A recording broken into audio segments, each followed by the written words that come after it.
আজ আমরা বানাবো ড্রাই ফ্রুটসের লাড্ডু, যেটা আমি সুগার মানে চিনি বা গুড় কিছুই ব্যবহার করব না। আর এটার ইমিউনিটি পাওয়ার এত ভালো, বাচ্চারা কেন সকলের জন্যই খুবই ভালো আর ভীষণই এনার্জি দেবে এই লাড্ডুটা। নমস্কার বন্ধুরা, মুনমুনের পাঁচফোড়ঙ্গে সকলকেই স্বাগত। আসুন শিখে নিই আজকের রেসিপি ড্রাই ফ্রুটস লাড্ডু। প্রথমেই আমি গ্যাসটা জ্বালিয়ে আমি এখানে একটা ফ্রাই প্যান বসিয়ে দিলাম। আমি 1/4 কাপ নিয়ে নিলাম। এটা কিসের সিড বলুন তো? একদম ঠিক, এটা হচ্ছে পামকিনের সিড, মানে কুমড়োর যেটা শুকনো বীজ। এটাকে আমি 4 মিনিট একদম আঁচটা কমিয়ে এটাকে ভালো করে রোস্ট করে নিলাম। এখন আমি এখানে নিয়ে নিলাম সানফ্লাওয়ারের বীজ, মানে সূর্যমুখীর বীজ। এটাও নিলাম 1/4 কাপ। আর এটাকেও আমি 2 মিনিটের মতো আঁচটাকে একদম মিডিয়াম ফ্লেমে রেখে রোস্ট করে নিলাম। যখন দেখবেন একটু হালকা ব্রাউন হচ্ছে তখন এটাকে নামিয়ে নিতে হবে, বেশি কখনোই এটা ভাজা চলবে না। আর এটাকে ঠান্ডা করতে দিয়ে আমি এখন নিয়ে নিলাম 1/4 কাপ অ্যালমন্ড, মানে অ্যালমন্ড বাদাম। এটা আমি নিলাম 1/4 কাপ। আপনারা কিন্তু পরিমাণটা নিজেদের পছন্দ মতো কমানো বাড়ানো করতে পারেন, আবার পছন্দ মতো ড্রাই ফ্রুটসও এখানে অ্যাড করতে পারেন। এটাকেও আমি একটু ড্রাই রোস্ট করে দেওয়ার পরে আমি এখানে নিয়ে নিলাম পেস্তা নিলাম 2 চামচের মতো। বেশ ভালো করে ড্রাই রোস্ট করে নিলাম 2 মিনিটের মতো। আবার এটাকে আমি একটা জায়গায় রেখে ঠান্ডা করতে দিলাম। এখন আমি এখানে নিচ্ছি 1/4 কাপ, যেটার ওজন হচ্ছে 25 গ্রাম কাজু বাদাম। সেটাকে হালকা ড্রাই রোস্ট করে নিতে হবে, কিন্তু এটা খেয়াল রাখতে হবে কোনো ড্রাই ফ্রুটস কিন্তু অতিরিক্ত রোস্ট করা চলবে না, ব্রাউন কালার কিন্তু আসা যাবে না। কাঁচা গন্ধটা চলে গেলে আমরা এটাকে নামিয়ে নেব। এটাও 1 থেকে 2 মিনিটের মতো আমি ড্রাই রোস্ট করে নিলাম। আর আবারও এটাকে ছড়িয়ে ঠান্ডা করতে দিলাম। প্রত্যেকটা কিন্তু জিনিস মানে ড্রাই ফ্রুটসগুলো আমাদের কিন্তু ঠান্ডা করতে হবে। এখন আমি এখানে ছোট চামচের 2 চামচ নিয়ে নিলাম পোস্তটাকে হালকা ড্রাই রোস্ট করলাম। এটা 1 মিনিটেরও কমই লাগবে। খুব সুন্দর একটা যখন গন্ধ বের হবে তখন আমি এটাকে দেখুন একটা জায়গাতে নিয়ে নিলাম।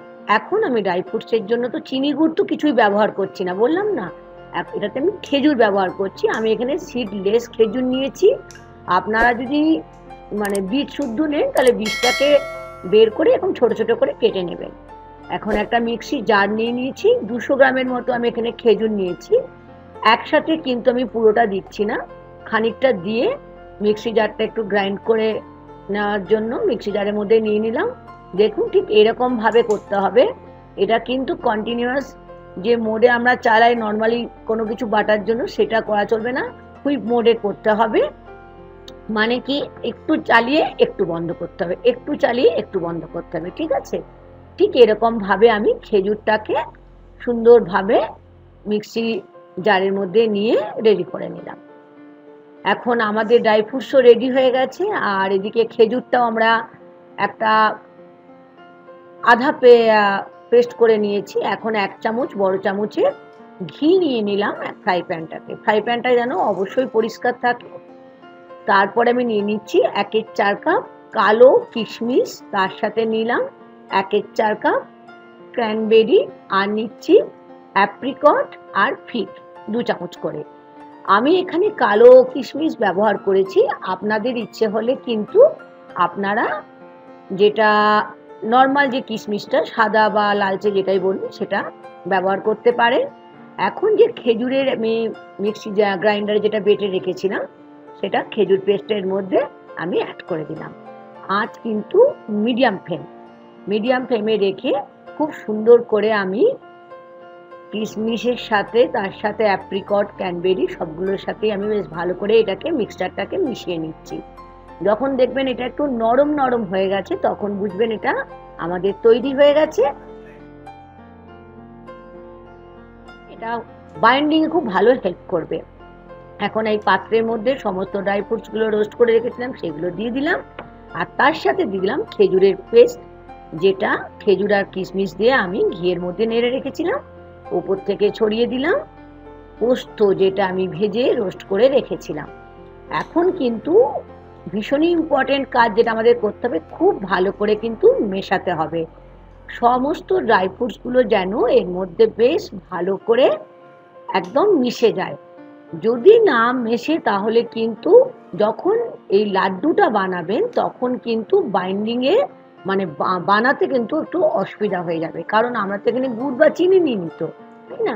হাতে আমি দেখলেন কি করলাম, একটু ঘি নিয়ে নিলাম, তাহলে হাতটা আমার একটু গ্রিস হয়ে গেল, তাহলে আমার এটাকে পাকাতে সুবিধা হবে। ঠিক এরকমভাবে আমি দেখুন কতটা পরিমাণে নিচ্ছি। এটা কিন্তু নর্মাল মিষ্টি বা লাড্ডু নয়, এটা হচ্ছে ড্রাই ফ্রুটসের লাড্ডু, মানে হচ্ছে আমাদের যেটা এনার্জি দেবে, যেটা ইমিউনিটি পাওয়ার বাড়াবে। এটা ছোট ছোট সাইজের করলেই কিন্তু ঠিক আছে।